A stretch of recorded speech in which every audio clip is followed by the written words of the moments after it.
इति पिसो भगवानः सम्मा सम्बुद्धो विद्याचरणसम्पन्नो सुगतो लोकविदो अनुत्तरो पुरुषधर्मसारथि सत्ता देवमनुसारं बुद्धो भगवाति सहस्रमपि च गाथा अनंत पद्यसंहिता एकं गाथा पदं सेयो यं सुतवा उपसम्मति।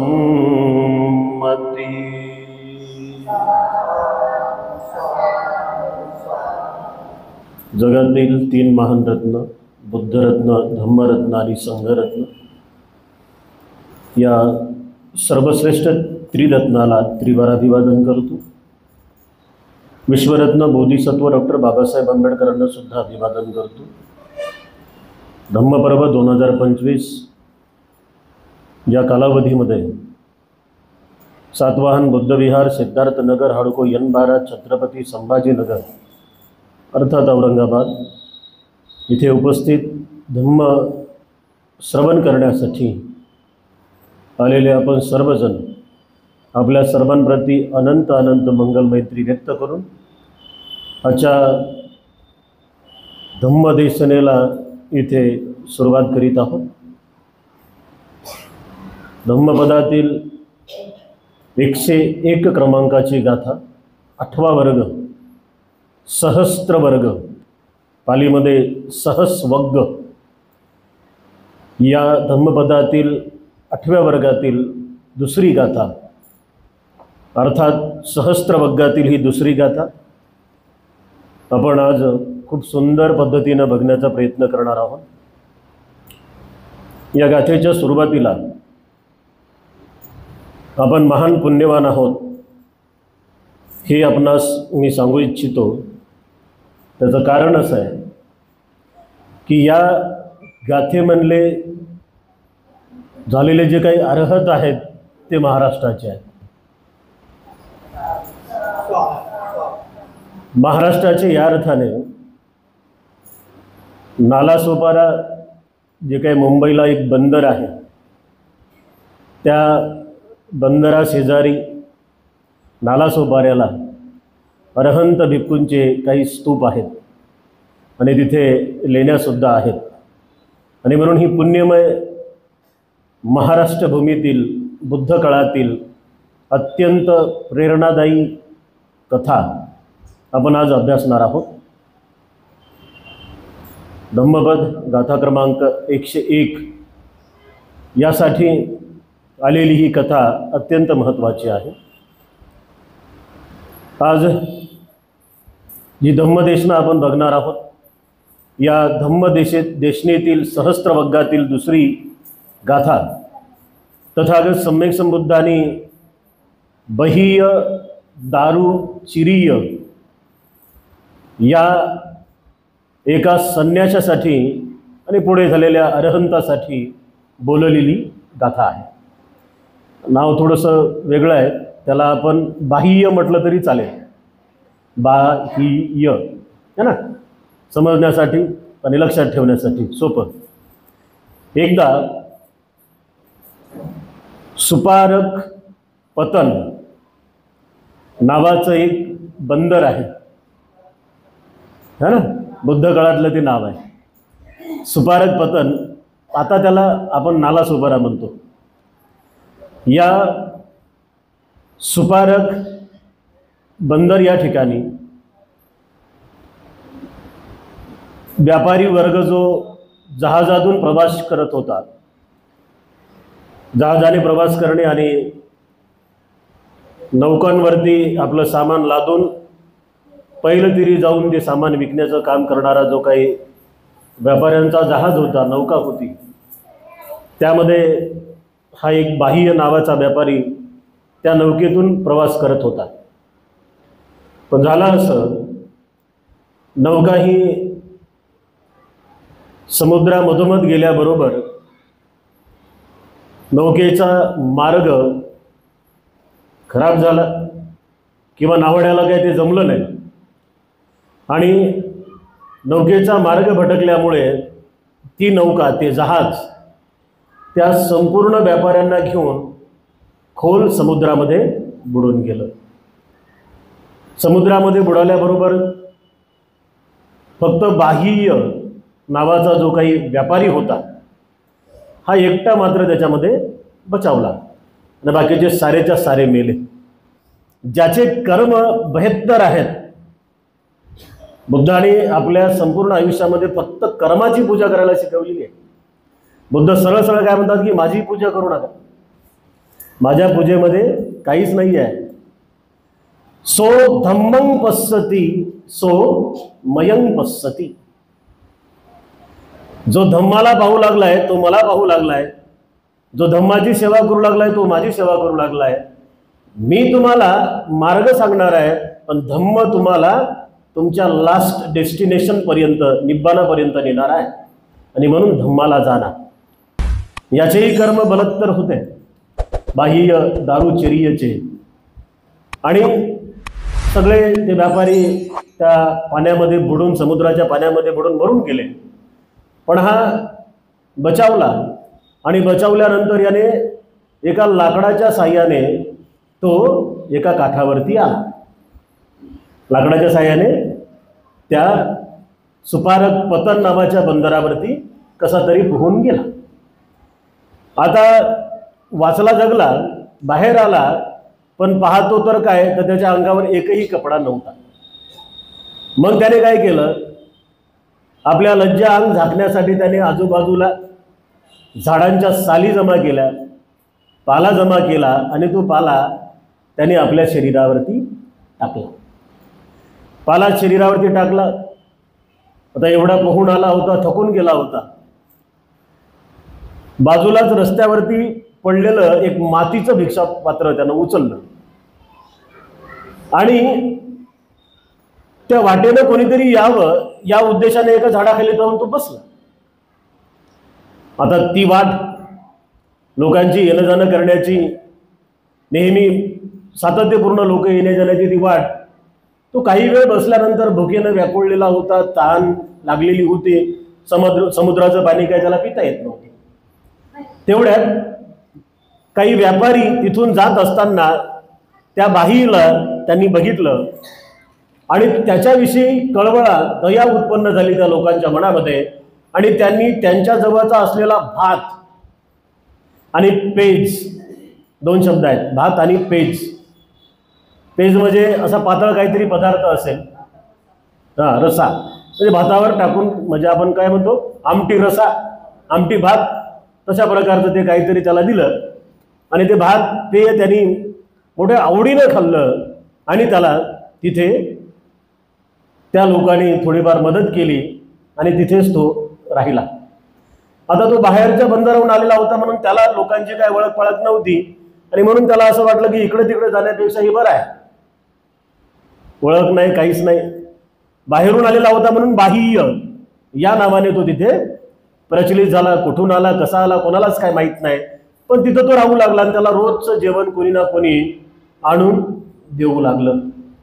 पण झालं असं की घरादाराचा पत्ता नाही, कुठून आला माहीत नाही, कोणाला काही बोलत नाही, तर लोक त्याला हळूहळू साधू समजू लागले. बघा, बुद्धानं त्या काळात काय सांगितलं की साधू, संन्यासी, परिव्राजक आणि देव बनणं फार सोपं आहे. साऱ्यात सोपं काय माहिती आहे का? देव बनणं. कारण देवाला आकार नाही आणि आमचे जे देव आमच्या कपाळी मारलेले आहेत त्यांना तो नाकही नाही, तोंडही नाही, हातही नाही, पायही नाही. आजही खेड्यापाड्यामध्ये महाराजांच्या मांगांच्या वाड्यात जा, तिथं ती आहे बसलेली आमची माय, तिला आम्ही बरी माय म्हणतो. मग इथे सुद्धा तसंच झालं. आता याला पाहणाऱ्या लोकांनी असं वाटलं की अरे ये किधर से आया मालूम नहीं, इसका नाम भी मालूम नहीं, ये क्या बोलता वो भी समझ में नहीं आ रहा है, यानी ये क्या है, साधू है, संन्यासी है. आणि मग त्याची मजा सुरू झाली है ना. चांगल्या माणसाला पावलोपावली काटे बुडतात, पण वाईट माणसाचे कर्म बलत्तर होईपर्यंत त्याच्या गळ्यात नेहमी फुलांचे हार पडतात, आहे का नाही. आपण म्हणतो का, आपण म्हणत नाही का, कर्तव्य नरा देवपण देई, कर्तव्य नरा देवपण देई. पण याचं काय, चोर रोज पुरणपोळी खाई. कर्तव्याने माणूस मोठा होतो हो, पण कर्तव्य न करणारे. मग बऱ्याच लोकांचं असं म्हणणं असते की आम्ही तर रोजच विहारात आलो, पण आमची प्रगतीच होईना आणि आमचं दुःखच जाईना, काहीतरी कमी पडायलं. आता इकडं नवस आहे तावसही चालत नाही. बुद्धाला नवस केला माय मी होऊ दे, हे जमत नाही इकडं. मग लोक शॉर्टकट शोधतात. तर इथे सुद्धा तसंच झालं. म्हणजे लोकांना वाटलं की तो साधू आहे, साधू आहे, साधू आहे. हा मस्त लगे तुपात बासुंदी, दूध, दही चढावा चढवू लागले लोक, त्याला नवस करू लागले. मग हे सारे लोक जाऊन म्हणजे आंधळे लोक, गरीब लोक, दुबळे लोक, दुःखाने ग्रस्त असलेले लोक जाऊन त्याला ते नवस करायचे. मग त्याची मात्र मजा व्हायची. आणि मग त्याला असं समजलं की अरे बापरे, ये तो धंदा अच्छा आहे भाई, ना कोणाच्या कामाला जायचं गरज आहे, शब्दही बोलायचा नाही कोणाला, कारण त्याची भाषाही कोणाला समजायची नाही. मग त्याला असं वाटू लागलं की अरे बहुत बडा धंदा आहे, अच्छा धंदा आहे ना.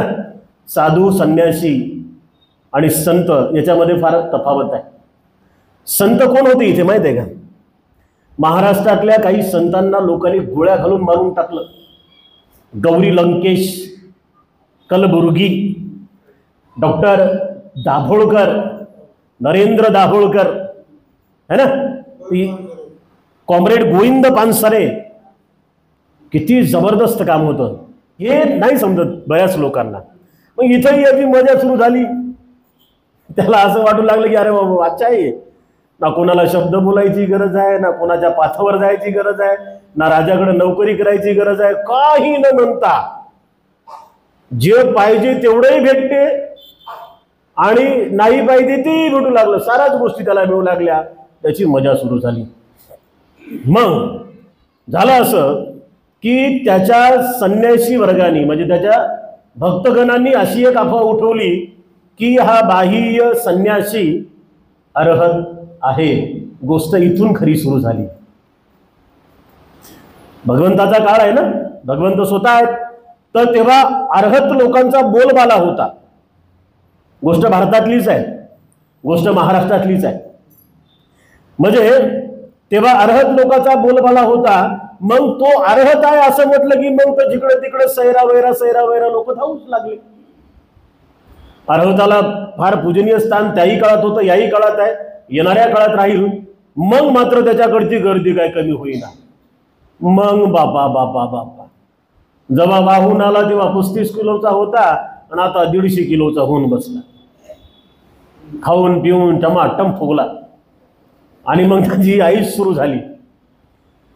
एका सज्जन सदग्रस्ताला ती बातमी समजली आणि त्या सज्जन सदग्रस्ताला असं वाटलं की अरे लोक म्हणतात अर्हत आले, अर्हत आले, अर्हत आले, अर्हत आले. गावाच्या बाहेर एका झाडाखाली बसून ते राहत आहेत. चला आपणही अर्हताचं दर्शन घेऊ. पण हा सज्जन सत्पुरुष जो होता हा बुद्धाचा फॉलोअर होता. तो बुद्धाचा उपासक होता. अर्हताला वंदन करण्यासाठी तो गेला. अशीच एक घटना विशाखाच्या संदर्भामध्ये म्हणतो की अर्हत आले आणि विशाखा येऊन पाहते तर असेच भलतेच माणसं तिथं बसलेले आहेत. अंगावर कपडे नाही, काही नाही, तसेच बसले. ती म्हणते हे अशा अरहंत नसतात. अरहंताचं एकही लज्जांग दिसत नाही. अरहंताची जी क्वालिटी आहे, अरहंताची जी काही खासियत आहे ती कोणती आहे? अरहंताचं एकही लज्जांग उघडे नसते. आणि याच्या तर कमरेला हे लावलेलं होतं काय, पाला पाचोळा. आणि तो सज्जन माणूस तिथे गेला आणि त्यांनी विचारलं की आपण अरहंत आहात? ते होई नाही चुई नाही, शांतच बसलेलं होतं. कारण त्याला माहित होतं माझी भाषा वेगळी आहे, बोललो तर भांड फुटते. बाह्य तसाच शांत बसला. मग या सज्जन सद्ग्रस्ताने काही वेळ त्याची दिनचर्या बघितली. त्याची दिनचर्या श्रोतापन्नच्याही लायकीची नव्हती, कारण तो अरहत नव्हताच ना. त्याला ध्यान, समाधी, प्रज्ञा, विमुक्तीचा मार्ग, 4 आर्य सत्य दूरदूरपर्यंत त्याचा संबंध नाही. पोटा पाण्याचा धंदा मस्त जोरदार सुरू झाला, तिथेच रमला. झालं असं, मग त्या सज्जन सद्ग्रस्ताने त्याच्यासोबत चर्चा केली आणि तो सज्जन सद्ग्रस्त त्याला म्हणाला की हे बघ संन्यासी, जीवन पुन्हा पुन्हा मिळत नाही बाळा. सज्जन सद्ग्रस्ती त्याला म्हणाला की हे बघ संन्यासी, जीवन पुन्हा पुन्हा मिळत नाही. त्या अर्हत पूज्य लोकांना बदनाम करू नको, सांग लोकांना तू अर्हत नाही. तेव्हा संन्यासी मात्र त्याला बोलला की तू तरी सांग अर्हत आहे कुठे. त्यांनी प्रश्न केला, तू तरी सांग अर्हत कुठे आहेत. तो सज्जन सद्ग्रस्त म्हणाला की भल्या माणसा, तुला जर तुझ्या जिंदगीला सुखाने बनवायचं असेल, घडवायचं असेल, तर तू घाई कर, त्वरा कर. तथागत सम्यक संबुद्ध अर्हत जेतवन श्रावस्तीला आहेत.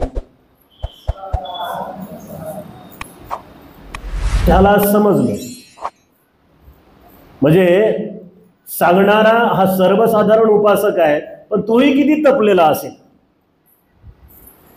याला याचं सोंग ढोंग समजलं आणि याने संकल्प केला की आप कुछ नाही, आता अर्हतालाच भेटायचं है ना. म्हणजे याच्या मनात अशी उत्सुकता निर्माण झाली की माझ्याजवळ काही नसताना माझी एवढी सेवा होऊ लागली आणि खरंच त्या अर्हताच्या मार्गावर मी गेलो तर मी किती धन्य होईन. त्याने लगेच त्याचा बोरा बिस्तारा आवरला, सगळं होतं नव्हतं ते गंगेत मिसळून केलं आणि तसाच कपडे घालून, आता मात्र कपडे घातले ना, तसाच त्याने कपडे घालून पायी पायी तो श्रावस्तीला चालायला लागला. बरं, चालताना त्याच्या मनात अशी इच्छा होती की मरण्या अगोदर एकदा अर्हताचं दर्शन घ्यायचं. पायी पायी चालू लागला. चालताना तो बऱ्याच रात्री तो झोपलाच नाही. त्याच्या डोक्यात फक्त एकच आहे, रस्ता कसा आहे माहीत नाही, झाड आहेत, झुडप आहेत, जंगल आहे, पशु आहेत, पक्षी आहेत, काही घेणदेण नाही. फक्त तो चालत राहिला. जिथे भूक लागली तिथे खायचा काहीतरी मागून कोणाला आणि चालतच राहायचा. फार कमी दिवसामध्ये अर्हताच्या दर्शनार्थ तो फारच कमी दिवसामध्ये जेतवनात गेला. हातपाय तोंड धुतले. तिथल्या भिक्षूंना लगेच विचारलं की भगवंत कुठं आहेत, अर्हत कुठं आहेत. भिक्षूंनी सांगितलं की तथागत सम्यक संबुद्ध भिक्षाटनासाठी श्रावस्ती नगरात गेलेले आहेत. तो तिथे थांबला नाही आणि कोणाला विचारलं नाही बुद्ध कसे दिसतात, काय दिसतात. पुन्हा तो श्रावस्तीच्या प्रत्येक गल्ल्यानं फिरू लागला. आता श्रावस्ती काय लहान आहे का? नाही, पण पुण्यकर्म बघा, त्याचे पुण्यकर्म. काही वेळामध्ये तो मरणार आहे, 5, 10, 15, 20 मिनिटांमध्ये तो मरणार आहे. अशा वेळेत ज्या गल्लीमध्ये तथागत सम्यक संबुद्ध चारिका करत होते, बरोबर त्याच गल्लीत आला आणि बुद्ध कोण आहेत, अरहंत कोण आहेत ही विचारायची गरज नाही, आहे का नाही. बुद्ध कोण आहेत, अरहंत कोण आहेत ही विचारायची गरज नाही. तुमचे पुण्यकर्म असल्याशिवाय तुम्ही तिथपर्यंत जातही नाही. तुम्ही म्हणजे मी पण त्याच्यात. आपले पुण्यकर्म असल्याशिवाय आपण तिथपर्यंत जातही नाही आणि त्यांना विचारायची गरज नाही की हो तुम्ही अरहंत आहेत का, है ना. त्यांचं वलय, त्यांचे लक्षणं आणि त्यांचं तेज लगेच आपल्याकडे ते खेचून घेतात.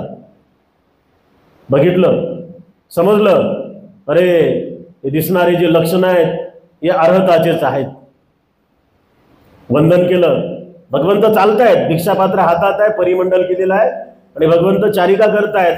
ते चारिका करता करता बुद्धाचं त्यानं दर्शन घेतलं आणि भगवंतानं म्हणाला की भगवान काही करा, माझ्याकडे किती वेळा हे मला माहित नाही, भगवान काही करा, अनुकंपा करा, विनंती करतो त्रिवार, मला इथेच धम्मदेशना द्या. भगवंतही जाणकार आहेत. भगवंतालाही समजलं की काही वेळामध्ये याची प्राणज्योत मावळणारी आहे. तो वारंवार विनंती करू लागला, रडू लागला.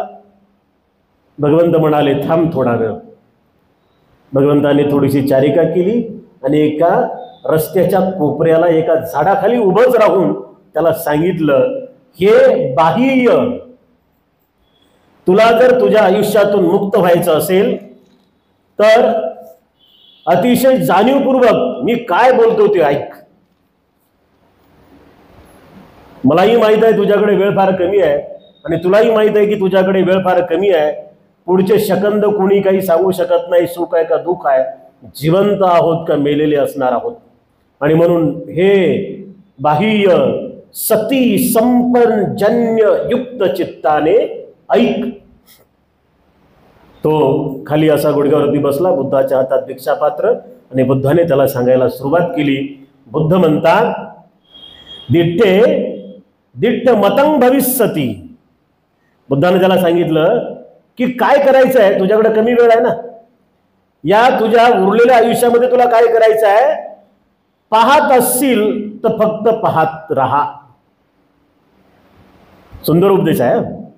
पाहत असतील तर फक्त पाहत राहा. सुत्ते सुत्त मतंग भविष्यती. ऐकत असतील तर फक्त ऐकत राहा. आपण काय करतो, एकाच वेळी 2-2, 3-3 कार्यक्रम करतो है ना. बऱ्याच वेळेस आपलं तसं चालते. एकाच वेळामध्ये 2-3, 4-2 कामं करण्याचा आपण प्रयत्न करतो आणि मग एखादं काम आपलं फिसकते. इथे तसंच आहे. बुद्ध म्हणतात, तुला तुझ्या सळा यत्नावर बारीक लक्ष ठेवायचं आहे. आपण जेव्हा ध्यानाला बसलेले असतो तेव्हा फक्त आपलं 2च कार्य चालू झाले पाहिजे. एक म्हणजे श्वासावर लक्ष ठेवणं आणि दुसरं म्हणजे वेदनांना जाणणं है ना. या 2च गोष्टी तुम्ही करा. मग ह्या 2 गोष्टी जेव्हा आम्ही सातत्यपूर्ण करतो तेव्हा आम्हाला खूप चांगल्या पद्धतीने फायदा होतो. या बाह्य दारुचर्याला तथागत सम्यक संबुद्ध उभ्या उभ्या उपदेश देत असताना अतिशय कमी वेळामध्ये, म्हणजे आताच्या काळात घडीचे काटे जर मोजले आपण तर ते 15 मिनिटाच्या वरचा उपदेश नाही आहे. कारण बुद्धांना पुन्हा भिक्षाटन करून भोजनही करायचं आहे ना. पण त्याच्याविषयी असलेली अनुकंपा, आणि तथागतांनी जाणलं होतं की काही वेळामध्ये मरणार आहे, तेव्हा तथागत सम्यक संबुद्धांनी त्याला सांगितलं की बाह्य दारुचिर्य काय कर, पाहताना फक्त पाहत राहा है ना. आता असं होते का, बऱ्याच वेळेस नाही होत. पाहताना मनुष्य आसक्त होऊन जातो. पाहताना जर फक्त रूप पाहताना, रूप म्हणजे सगळंच जे काही डोळ्याला दिसतं ते पाहताना जर आपण असे पाहू लागलो की काय होऊ लागलं, काय होऊ लागलं, काय होऊ लागलं, आणि क्षणार्थात अशी जर आपल्या मनात भावना आली की अरे हे अनित्य आहे, जो कुछ दिख रहा है वो सब मिट्टी में मिलने वाला है, हे सारं काही अनित्य आहे, अशी भावना झाल्यावर माणूस आसक्त होईल का? नाही होणार ना, है ना, नाही होणार.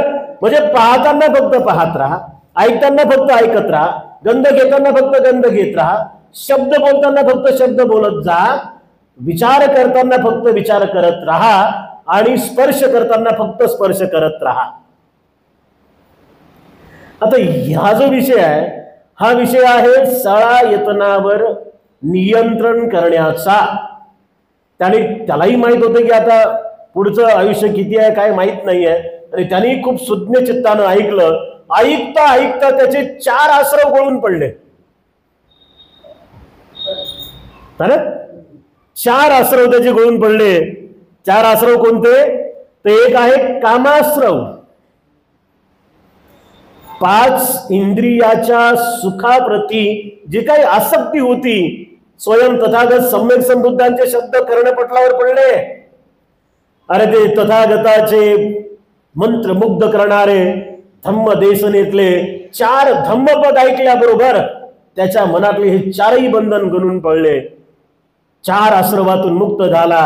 काम आश्रव समजला की अरे ह्या इंद्रियाबद्दल आसक्त होणं काय कामाचं नाही आहे. भवाश्रव म्हणजे काहीतरी होण्याची इच्छा आहे. व्यापारी होता, मनात तो इच्छा होतीच की मी खूप श्रीमंत झालो पाहिजे है ना. काहीतरी होण्याची इच्छा आहे पण प्रयत्न मात्र नाही. प्रयत्न नसल्यावर काही मिळेल का? नाही. मग हा भवाश्रव पण त्याच्या मनातून तुटून पडला. म्हणजे जे काही क्रोधानं, असैमानं आणि वेगवेगळ्या विकारांना भरलेलं चित्त होतं ते चित्त निर्मळ झालं.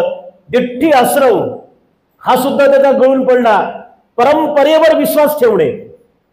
दिट्ठी आश्रम म्हणजे काय तर सम्यक दृष्टी नसणे. सम्यक दृष्टी म्हणजे काय, चार आर्य सत्याचं यथार्थ ज्ञान नसणे, परंपरेवर विश्वास ठेवणे. परंपरा काय की माझ्या अगोदरच्या पिढीतल्या किंवा इतिहासामध्ये असलेल्या लोकांनी जे काही पेरून ठेवलेलं आहे, मग ते चांगलं असेल वाईट असेल, फक्त त्याच्यावरच विश्वास ठेवणे. उदाहरणार्थ फक्त ग्रंथांचं पठन करणे. आता फक्त ग्रंथ पठनानं कोणाचं कल्याण होणार आहे का? म्हणते लोक एवढे पुस्तकं वाचतात. तुम्ही किती पुस्तकं वाचतात है ना? बाबासाहेबांनी किती पुस्तकं वाचले? 50,000 फक्त राजगृहात होते. बोट बुडाली बाबासाहेबांची लंडनहून येता येता, है ना? तर किती पुस्तक वाचले असतील बाबासाहेबांनी? बाबासाहेबांनी एवढं ज्ञान असताना धर्मांतर का केलं? हा एक मुद्दा आहे ना. बाबासाहेबांचा परंपरेवर विश्वासच नव्हता. बाबासाहेब सम्यक दृष्टीवाले होते आणि म्हणून याच्या सुद्धा चित्तातली ही काही दिठ्ठी आश्रव आहे ते गळून पडाला. चौथा अत्यंत महत्वाचा तो म्हणजे अविद्याश्रव, अज्ञानी राहण्याची प्रवृत्ती. इथे बी कसं आहे की संयम नाहीये, प्रयत्न नाहीये. जसं आहे तसं चालू देणं. बऱ्याच वेळेस आपण काय म्हणतो, आता काहीच नाही करायचं, जसं आहे तसंच चालू द्यायचं. मग जसं आहे तसंच चालू दिल्यावर माणूस काय श्रीमंत होईल? माणूस काय सुखी होईल का? है ना? आपण बऱ्याच वेळेस म्हणत नाही का, दे रे हरी पलंगावरी, नाही देशील तो तू तुझ्या घरी मी माझ्या घरी. ते म्हणते तू तुझ्याच घरी राहा भाऊ, इकडे येऊच नको, कारण इकडे आला तर तू काही करणारच नाही. तूही बरा तिकडे माझ्या डोक्याचं थांब जाईल, है ना? म्हणजे बऱ्याच वेळेस अशी चित्तामध्ये भावना असते की आता काहीच करायचं नाही. म्हणजे हा अविद्येचा जो आश्रव आहे, हे जे मनातलं अज्ञान आहे, काहीच न करायचं, तर हे सुद्धा त्याचे बंधन गळून पडले. आणि काही वेळातच, काय ते 15-20 अर्धा तास असेल जास्तीत जास्त, एवढ्या वेळात त्याला तो तथागत सम्यक संबुद्धाचा सद्धम्म समजला. आणि सद्धम्म समजल्याबरोबर बाजूच्या एका झाडाखाली तो ध्यानाला बसला. बुद्धाचं वंदन केलं, बुद्धांनी आशीर्वाद दिला. आणि बुद्धांनी आशीर्वाद देताना सुखी दीर्घायुको भव हा शब्द नाही वापरला. लक्षात घ्या, बुद्धाचा आशीर्वाद सुखी दीर्घायुको भव असं नाही बोलले बुद्ध. तर बुद्धाला माहित होतं की काही वेळात याची प्राणज्योत मावळणारी आहे. त्या झाडाखाली थोडा वेळ बसला. थोडा वेळ बसल्याबरोबर तो 10 बंधनांना तोडून बुद्धाच्या धम्म मार्गामध्ये अर्हत झाला. काहीच वेळ त्याला त्या विमुक्त चित्ताचा आनंद घेता आला. चिवर नव्हता अंगावरती. आणि काही वेळच त्याला त्या विमुक्त चित्ताचा आनंद घेता आला. तो आनंद पाहिला, तो आनंद जाणला, अनुभवला. आणि हे समजलं की आता पुन्हा पुन्हा येणं नाही. आसक्तीला टाटा बाय बाय. पुन्हा पुन्हा जन्म मिळणार नाही. शेवटचा जन्म आहे आणि तोही अशा स्वरूपातला अर्हत पदाची प्राप्ती करून घेतलेली आहे. उठला, चालायला लागला. जाता जाता रस्त्यानं एक भल्ली मोठी गाय आली आणि त्या गायीच्या धडकेमध्ये मरण पावला. मरण पावला. सायंकाळी सभा भरली. भिक्खू भिक्खुनीच्या सभेमध्ये प्रश्न उपस्थित झाला, भगवान, या बाह्य दारुचरी याची गती कोणती? या बाह्यची गती कोणती? आणि तेव्हा आपल्या तथागत सम्यक संबुद्धाने तिथे उपदेश देत असताना सांगितलं, हा भटकलेला होता. हा भटकलेला होता. आता भगवंतांना माहित होतं की कोणतरी येणार आहे, म्हणून ते तिथं श्रावस्थितच आहे. अंदाजाचा हा धर्मच नाहीये. इथं ठाम परिपक्वता पाहिजे. ठाम एकच मत, मी बुद्ध धम्म संघाला सोडून कुठं जाणार नाही. भलेही माझ्याकडे येत असतील तर येऊ द्या, मी जाणार नाही. म्हणजे जेव्हा ही ठाम भावना तयार होते ना, आणि या ठाम भावनेतून जेव्हा मनुष्य समजते की नाही, माझ्या उत्कर्षाचा सिद्धांत इथेच आहे, बुद्धिझम हा माझ्या उत्कर्षाचा सिद्धांत आहे. भगवंत त्या संपूर्ण भिक्खू संघाला सांगताना म्हणत होते, जेव्हा तो संकटातून वाचला, पण संकटातून वाचला हे खरं, पण त्यांनी त्याच्या अजाणतेपणाने आणखी काही त्यानं संकट तयार केले. साधू म्हणत होते मजा येत होती, अरे साधू आहे साधू आहे. संत म्हणत होते मजा येत होती, अरे संत आहे संत आहे संत आहे. आणि आता तर भलतच झालं होतं, आता अर्हत म्हणू लागले, तेव्हाही मजा येत होती की अरे वा, फुलं येऊ लागले, हार येऊ लागले, तुरे येऊ लागले, बासुंदी जिलेबी पापड कुरया पोळी पुरण, बाबा बाबा बाबा काय नाही ते सगळंच भेटत होतं. भगवंत म्हणाले, याने त्यावेळेस सैमानं आपल्या चित्ताला वश केलं नाही, याने उत्साही म्हणून त्या सगळ्या गोष्टीतून बाहेर आला नाही, किंवा लगेच तो सोडून एका चांगल्या मार्गाकडे गेला नाही, तर अज्ञानाच्या जाळ्यामध्ये गुंतलेला होता. पण पुण्यकर्मामुळे एका सदग्रस्ताने त्याला श्रावस्तीची वाट दाखवली, आणि त्याच्याच पुण्यकर्मामुळे सम्यक सम अर्हत भगवान बुद्धाची भेट झाली, आणि त्याच्याच पुण्यकर्मामुळे त्याला रस्त्यावरच अर्हताकडून धम्मज्ञान मिळालं. त्याच्याच पुण्यकर्मामुळे त्याने कमी वेळात धम्म जाणला, आणि त्याच्याच पुण्यकर्मामुळे तो धम्म त्याने साधनेतून चिंतनातून अनुभवला. त्याच्याच पुण्यकर्मामुळे तो अर्हत झाला, परंतु त्याला काही पुढचं आयुष्य मिळालं नाही. भगवंतांनी सांगितलं की बाह्य दारुचर्य हा अर्हत आहे, जीवनमुक्त आहे, म्हणजे पुन्हा पुन्हा त्याचं आता येणं नाही. म्हणजेच हा बाह्य तथागताच्या एका वचनाने, काय वचन आहे ते, दिठ्ठे दिठ मतंग भविष्यती. किती शब्द जर मोजले, 1 2 3 4 5 6, 6 4 10, बुद्धाच्या 10 शब्दामध्ये अर्हत बनण्याची पावर आहे, ताकद आहे, हिम्मत आहे. बुद्धाचे 10 शब्द है ना.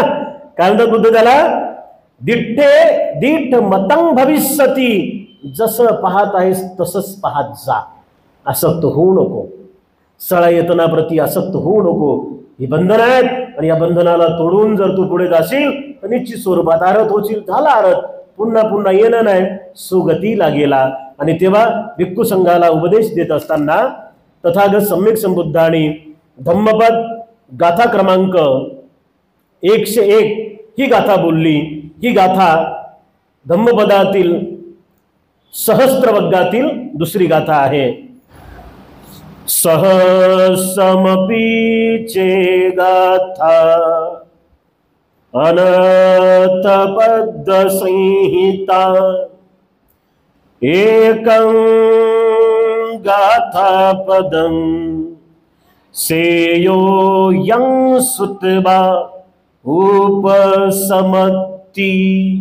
अर्थ आहे, अनर्थकारी पदांनी युक्त अशा हजारो गाथा जरी कुणी गायल्या तरी एकच गाथा श्रेष्ठ असू शकते, जी एकूण माणसाचं मन उपशांत होते. माणसाचं मन उपशांत कधी होते, तर बुद्धाच्या अर्थपूर्ण एकाच गाथेनं माणसाचं मन उपशांत होते. याही बिचाऱ्याचं मन उपशांत झालं. त्या संपूर्ण भिक्खू संघाला उपदेश देत असताना तथागत सम्यक संबुद्धांनी या गाथेचा उपदेश दिलेला आहे. आणि म्हणून हजारो गाथा पाठ करण्यापेक्षा, है ना, हजारो शब्द न शब्द, ग्रंथ ना ग्रंथ पाठ करण्यापेक्षा अर्थपूर्ण बुद्धाचा एक शब्द जरी समजला आणि त्याला ध्यान मनन चिंतनातून आपण अंगीकारलं, तर त्या बुद्धाच्या एका शब्दामुळे सुद्धा आमचे अनंत अनंत जन्म टळतात. आम्ही बंधनमुक्त होतो, आमचे 4 आश्रव गळून पडतात, आमच्या चित्तामध्ये असलेली अविद्या अंधकार नष्ट होते, आणि आम्ही अरहंत पदापर्यंत पोहोचू शकतो. आणि म्हणून अर्थपूर्णच गाथा ऐका, अर्थपूर्णच गाथा वाचा, आणि जे काही वाचत आहात ऐकत आहात त्याचा यथार्थपणे भावार्थ समजून घ्या. जीवनाला खरा अर्थ बनेल, जीवनामध्ये खरा अर्थ कळेल. या आशयाने आज धम्मप्रभामध्ये या पवित्र चाललेल्या कालावधी वर्षामासाच्या कालावधीमध्ये इथे मोठ्या संख्येनं उपस्थित असलेल्या धम्मश्रवण करण्यासाठी उपस्थित असलेल्या आपल्या सर्व उपासक उपासिकांसाठी अनंत मंगल मैत्री व्यक्त करतो। विशेषतः धम्मोदय द राईज ऑफ धम्मा या आपल्या यूट्यूब चॅनलला बघणाऱ्या सर्व दर्शकांसाठी सुद्धा अनंत अनंत मंगल मैत्री व्यक्त करून आजचा हा धम्मसंस्कार इथेच संपन्न करतो।